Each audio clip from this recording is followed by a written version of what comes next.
Hi, I'm Johanna. I'm one of the physician editors at AMBOSS, and I'm going to take you through a question from our high yield summer crash course.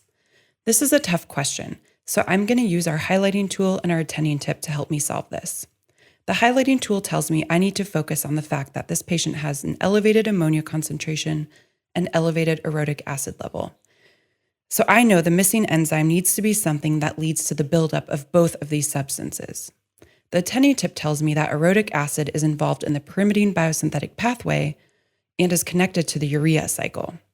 Based on this information, I know the answer is B, ornithine and carbamoyl phosphate to citrulline. Why is this correct? An ornithine transcarbamylase deficiency will lead to a buildup of both ammonia, which we see in our patient's labs, and carbamoyl phosphate, which is converted to orotic acid via the pyrimidine synthesis pathway. Thanks for watching and tune in for our next video.